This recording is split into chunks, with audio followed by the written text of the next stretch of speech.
Hola, ¿qué tal? ¿Cómo están? Qué gusto me da saludarlos. Yo soy Alex Ramírez Arballo y estoy aquí un día más para compartir con todos ustedes, para conversar con todos ustedes en este podcast que no tiene otro objetivo que el conversar, el dialogar, el poner sobre la mesa algunos temas que son de mi interés, por los que siento una gran pasión y que deseo comunicar con la esperanza de encontrar a otras personas que tengan los mismos intereses que tengo yo. Básicamente pensar en la gestión de la persona, la gestión de la persona en la organización, la noción de sentido o la de un negocio con sentido, una empresa con sentido, una organización con sentido, que es fundamental en esta época en la que nos encontramos viviendo.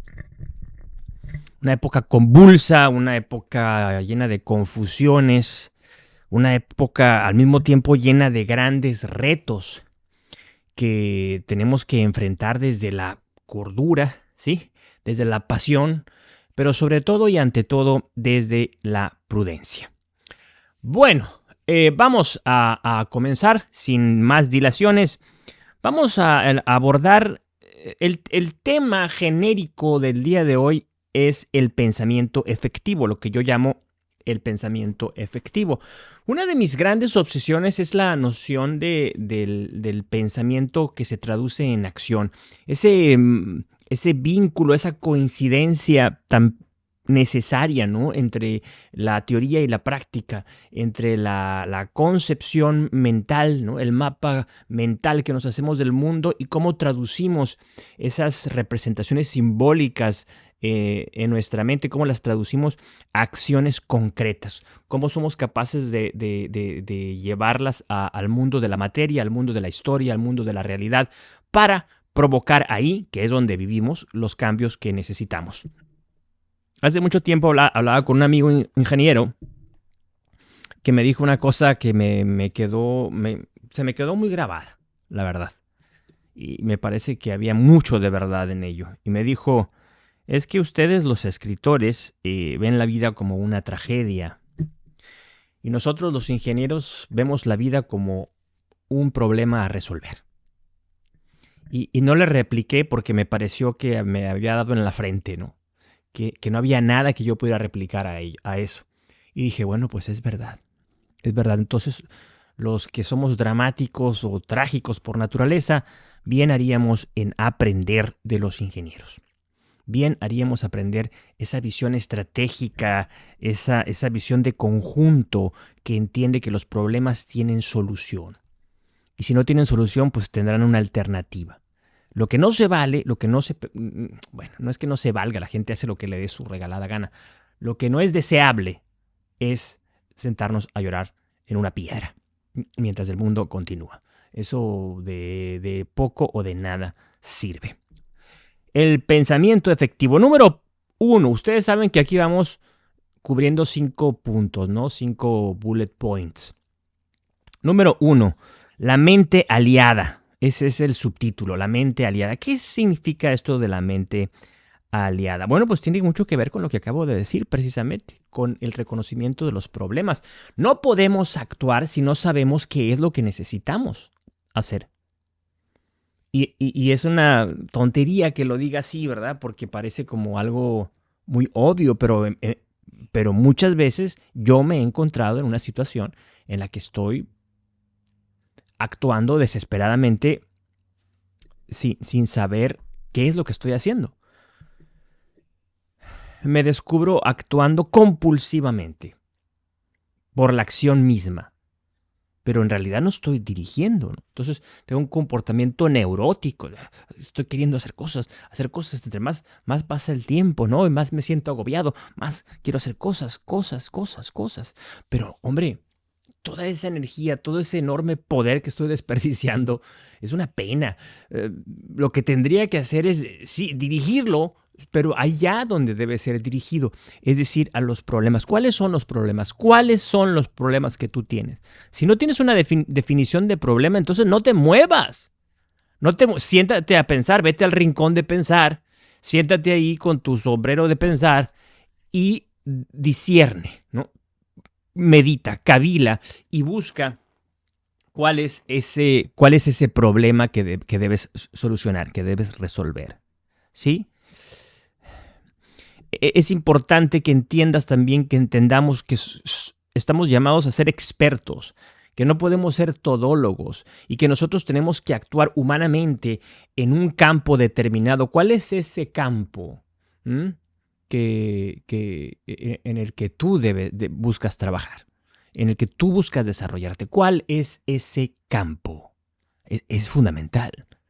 Entonces, a lo mejor tú no encuentras el problema que tienes que resolver porque no tienes todavía la idea de cuál es el campo en el que tú deseas desarrollarte. Bueno, si tienes noción clara de cuál es ese campo, pues lo que tienes que hacer es trabajar para formarte en ese campo, ¿no? ¿Quiénes son los grandes referentes? Esta es una pregunta que siempre les hago a mis estudiantes. ¿Cuáles son los grandes referentes en tu campo? Cuando yo era niño, me acuerdo que pues había compañeros que tenían gran fascinación por X, Y o Z deporte. Y a mí me asombraba mucho cómo eran capaces, cuando discutían entre ellos, de recordar no solamente los nombres de algunos jugadores, sino situaciones, juegos, estadísticas. Y entonces hacían sus debates ahí. ¿Por qué? Porque la pasión los llevaba a interesarse por aquello. Bueno, la pasión tiene que llevarnos también a formarnos en nuestro campo, en volvernos expertos en alguna materia, ¿no? Y es nuestro deber y nuestra responsabilidad formarnos todos los días con humildad, con convicción. Los más grandes han sido siempre los más disciplinados. Por ejemplo, acabo de mencionar el mundo del deporte. Los deportistas más valiosos, los que mejor ejemplo encarnan, son aquellos que han sido capaces de enfrentar dificultades y que han sido capaces de mejorar con base en un esfuerzo sostenido, sistemático, dirigido, con disciplina, pues, un día sí y al otro también. Son aquellos que un día después de ganar el campeonato o de llegar a lo más alto y recibir la corona de la victoria y todos los aplausos y el reconocimiento del mundo, al día siguiente, en la soledad del gimnasio, están ahí muy temprano por la mañana trabajando de nuevo, construyendo la próxima victoria. Eso es formarse. ¿Por qué si lo hace un atleta de alto rendimiento no lo puedes hacer tú o yo? ¿No? Para no señalar al otro y a mí. ¿Por qué nosotros no podemos hacerlo?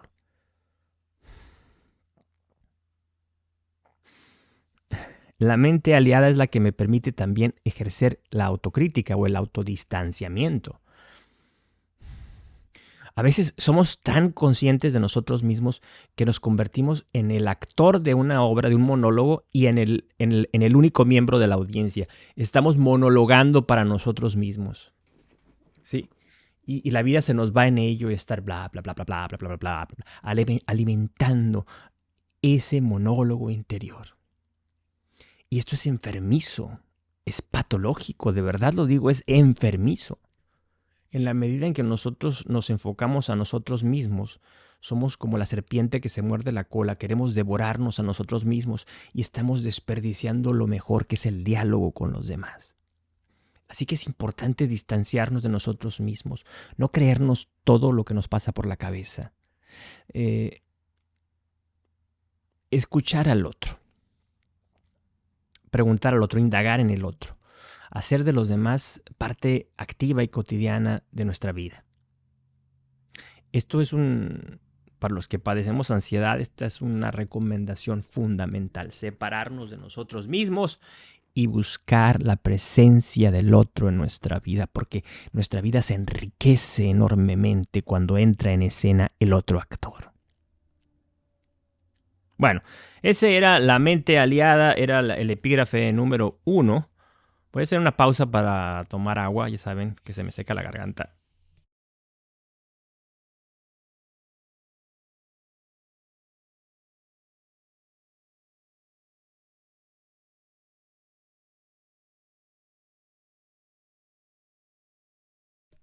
Bueno, seguimos. Punto número 2, reconocer el ruido interior. Ay, ay, ay, esto es buenísimo, buenísimo y necesarísimo. Entender que en el mundo de la mente hay un montón de ruido, hay un montón de disonancias, hay un montón de sonidos de estática, ¿no? De ruido blanco que me distraen. Un ejemplo de esto pueden ser los pensamientos obsesivos, intrusiones obsesivas que entran ahí y que nos perturban, ¿no? Que brotan por todas partes como si fueran malas hierbas de la mente. ¿Cómo enfrentamos? Los ansiosos somos expertos en pensamientos obsesivos. Sabemos que están ahí, hemos aprendido a reconocerlos y los que somos conscientes de esto tratamos de aliviar su presencia, ¿no? O aliviar los efectos perniciosos de su presencia en nuestra mente. Y lo hacemos pues a través de diferentes técnicas. Una de ellas consiste simplemente en anclar nuestra atención fuera de nosotros mismos. El ejercicio físico, el mindfulness, la meditación, la oración, la vida espiritual, el trabajo colaborativo, el trabajo en equipo. En fin, hay muchas formas en las que podemos distanciarnos de ese ruido interior que nos fastidia tanto. Pero hay otros distractores que son externos, que son también muy, muy nocivos y que tienen una conexión con estos ruidos interiores, que son como, digamos, el combustible del que se alimentan nuestros pensamientos obsesivos. Los grandes distractores, ¿no? Son las pantallas que han introducido hasta el mundo, a la esfera de nuestra intimidad, tantísimos mensajes de todo tipo que entran y salen. Les voy a contar una historia. Hasta hace poco tiempo, bueno, poco tiempo será que 3, 4 años. Hasta hace unos 3, 4 años yo era usuario de Twitter y lo fui desde muy al principio de esta red social que me parecía divertidísima. Al principio, ¿no? Después era como una especie de cuaderno de bitácora en el que publicaba pues algunos textos más bien aforísticos y tenía un círculo bien cuidado, ¿no? de gente a la que seguía. Poco a poco fui depurando, ¿no? Hasta que aquello se convirtió en un ruido espantoso, ¿no? En un problema enorme con tantas personas diseminando mensajes perniciosos, violentos, agresivos, despreciativos. Y el caso es que yo me dejé tocar por aquello. Por eso me abandoné el asunto. Porque me llevaba acá, al mundo de la intimidad, todo ese ruido, todos esos excrementos, ¿no? Semánticos, por decirlo de alguna manera, que esos son, ¿no? Detritos, son desechos, que yo los tomaba de manera tonta, voluntariamente lo hacía y me los ponía en la cabeza, ¿no? Y eso era un problema muy grande que me afectaba. Entonces lo que hice fue cortar por lo sano. Es mi responsabilidad. Ahora, ¿cómo lo enfrenté? Dije, usé una metáfora, ¿no? Dije, es como si un perro entra y entra sin que yo lo permita, ¿no? O sea, entra a mi casa, ¿no? Y entonces se defeca y se hace caca, ¿no? Entonces mi deber es limpiar. Entonces así tengo que limpiar también la mente, ¿no? Entonces, bueno, ese es un elemento a tener en cuenta, ¿no? La conexión del mundo exterior con el mundo interior y cómo se alimentan mutuamente. Se alimenta, están interconectados, ¿no? Entonces, no, nuestros pensamientos obsesivos, nuestro ruido interior se alimenta de nuestras experiencias con el mundo cotidiano. Entonces, no basta intentar limpiar, sino saber cuál es la fuente de esa inmundicia, ¿no?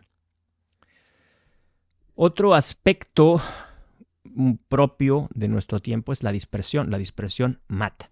Tenemos que concentrarnos. Si queremos tener un pensamiento efectivo, tenemos que concentrarnos. Hablaba yo de nuestra necesidad de especializarnos, ¿no? De formarnos en un campo. Pues bueno, la dispersión mata también dentro de un propio campo. A ver, me explico. Vamos a suponer que yo soy experto en ¿cómo se llama? Gestión de recursos humanos, de capital humano, de personal, ¿sí? De talento. Entonces, sucede que pues ese es mi campo, ¿no? Y yo me dedico a él completamente, estoy en cuerpo y alma. Y soy incluso muy talentoso, tengo ideas muy refinadas, muy sofisticadas. La gente lo reconoce. Y es tanta mi pasión por el asunto que quiero hacerlo todo, ¿no? Entonces me dedico a hacer X, Y, Z. Sobre todo cuando soy muy joven, cuando se es muy joven, uno tiene mucha energía y quiere comerse el mundo a mordiscos. Pues aún dentro de ese campo yo puedo cometer el error de la dispersión. Y la verdad es que lo humano tiene un límite. No somos una supercomputadora mundial que pueda procesar todos los datos habidos y por haber. No es así. Tenemos límites y tenemos que reconocer sana y sensatamente esos límites. Entonces no podemos dispersarnos. Yo ahora estoy en esto. En esto, hablando contigo, no puedo dispersarme, no puedo pensar en algo más. Porque si lo hago, esto que estoy haciendo, pues no va a ser tan bueno como podría ser si me concentro más. ¿Me explico? O sea, pierde calidad porque pierde intensidad. Entonces yo, en lugar del shotgun approach, tengo el laser approach, ¿no? En lugar de tiros de escopeta para todas partes, el rayo láser, ¿no? Concentrarme en un punto. La concentración multiplica, la dispersión empobrece y empobrece siempre. Vamos al punto número 3. Cultivo disciplina. Ese es el nombre del subtítulo que tengo en esta presentación en torno a la idea del pensamiento efectivo. La disciplina es la gran aliada que tenemos, la gran palanca, el gran amplificador, el gran multiplicador del talento. Cuando se es muy joven, se desdeña la disciplina porque se tiene mucha energía, se tiene todo el tiempo del mundo por delante.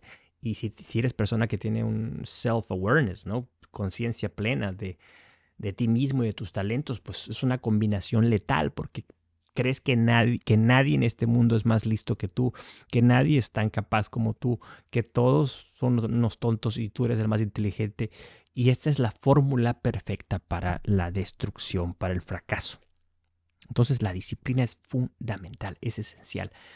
Cuando yo conozco muchachos muy jóvenes que son disciplinados, digo, a yo quisiera seguirlo 20, 30, 40 años en el futuro para ver a dónde va a llegar. Pero estoy seguro que tiene mayores posibilidades de tener éxito que aquel que está allá, que es mucho más talentoso que él, pero que es un disperso, que es un desobligado. Todos podemos beneficiarnos de la noción de la disciplina sin importar nuestra condición actual. Todos. Es fundamental tener horarios fijos y ser fieles a esos horarios. Es fundamental tener una agenda. Ya lo hablé hace 3, 4 capítulos cuando hablaba de los objetivos, ¿se acuerdan? Específicos, mesurables, alcanzables, relevantes, ligados al tiempo. Pues a esto me refiero aquí otra vez. Es necesario tener horarios fijos, tener agendas, tener fechas límites que tenemos que respetar. Es fundamental plantearnos proyectos realistas, prudentes, humildes. Porque no se hacen las cosas grandes sin hacer antes las pequeñas. Proyectos realistas y bien definidos. Bien definidos. Ese es un gran problema que yo observo que muchísimos de nosotros tenemos, quizá todos los seres humanos, pero que se puede entrenar, se puede aprender, ¿no? Se puede aprender el arte de discernir y de limitar.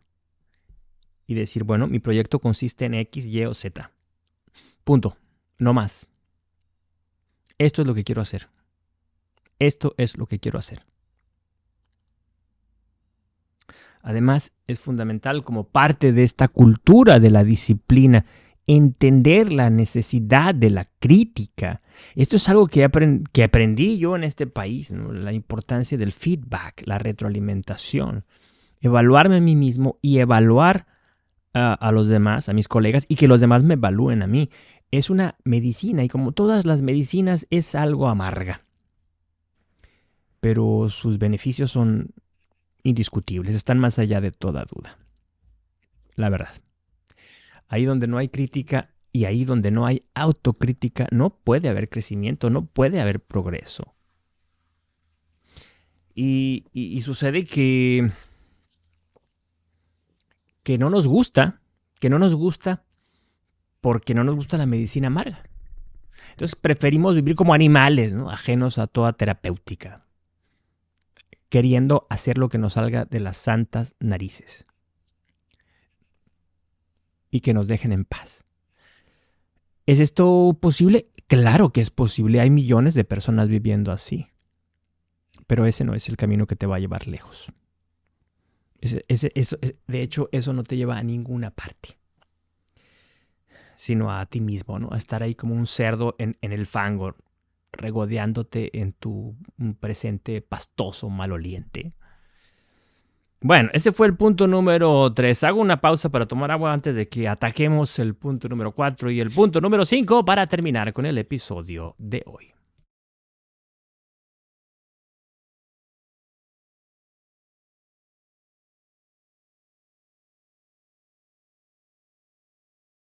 Bueno, punto número 4, mantenimiento mental. Así como si fuera un aparato, un motor, ¿no? Hay que darle mantenimiento a las cosas, ¿no? Al cuerpo mismo, ¿no? El ejercicio físico es algo que es fácil de entender, porque es parte del mundo material, ¿no? Entonces sabemos que si comemos mucho, engordamos, que tenemos que comer menos, que tenemos que hacer ejercicio. Eso está claro. Pero la mente, en cuanto a la mente, parece que ahí la cosa no resulta tan clara.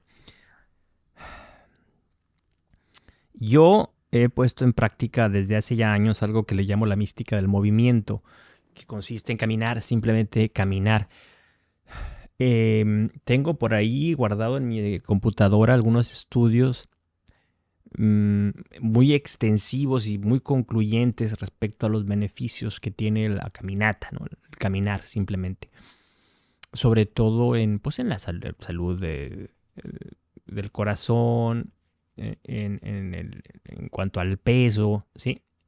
Pero también en relación a la longevidad y a la ausencia de enfermedades discapacitantes. Eso es muy estimulante, muchachos, entender esto. Para mí lo ha sido. Entonces yo he hecho del caminar esta mística, el movimiento que me permite clarificar ideas, lo que Frank llama valores experienciales, ¿no? Valores de experiencia, salir al mundo, estar en contacto con la realidad, asir la realidad, es decir, tomar la realidad, querer tomar la realidad, es decir, soy humano, vivo, estoy vivo, yo soy la vida, yo estoy lleno de vida, yo soy la encarnación de la vitalidad y por mi boca hablan todos los siglos y todos los hombres que han sido. Y esto sucede cuando voy a caminar. El mindfulness, que fue tan decisivo durante mi crisis mayor de ansiedad del año 2015, es algo que aprendí y que me costó mucho trabajo porque me dio miedo. O sea, el mindfulness es mucho más difícil de lo que pensamos. Estamos tan acostumbrados al ruido que permanecer en silencio y en contemplación de mi propia existencia y nada más puede resultar una carga demasiado pesada. Yo dije voy a hacer 30 minutos. No pude. Luego dije voy a hacer 20, no pude. Así hasta que me quedé en 5, porque no podía. A partir de ahí fui incrementando y me di cuenta que 20 minutos era como el número adecuado. Por cierto, les recomiendo un libro a propósito de la meditación que se llama Biografía del Silencio. Toma nota. Biografía del Silencio de Pablo Dors. D''O''R''S. Pablo Dors. Es un místico, un meditador, un sacerdote, un escritor. Muy interesante y no es un manual de meditación, es un testimonio de la meditación, aunque te da unos tips de cómo puedes empezar, ¿no? Entonces, si nunca has meditado, aprovecha esta oportunidad o esta casualidad de encontrarte con mi mensaje para que empieces a hacerlo. Esta es una forma de darle mantenimiento a la mente, de limpiar, de evitar que el cochambre se acumule Y no me estoy refiriendo a las ideas pecaminosas, ¿no? No, me refiero al ruido en general, al ruido que nos rodea, del que hay que defendernos. He descubierto también que otro elemento importantísimo para la salud mental, para el mantenimiento mental, es el sueño. Una higiene del sueño, una buena higiene del sueño es fundamental. Yo no creo en esta idea del tipo ahí que tiene un montón de papeles y que está tomando café todo el tiempo y está a las tantas de la madrugada y que duerme un par de horas y sigue trabajando. Eso me parece desquiciante. Me parece propio de dementes, ¿no? De locos. Es fundamental descansar. No se llega lejos sin descanso y eso los peregrinos lo entienden mejor que nadie. Yo tengo una jornada que cumplir, me levanto, la cumplo y después descanso porque mi cuerpo y mi mente necesitan reparación, necesitan descanso, necesitan recuperar las energías que se han gastado.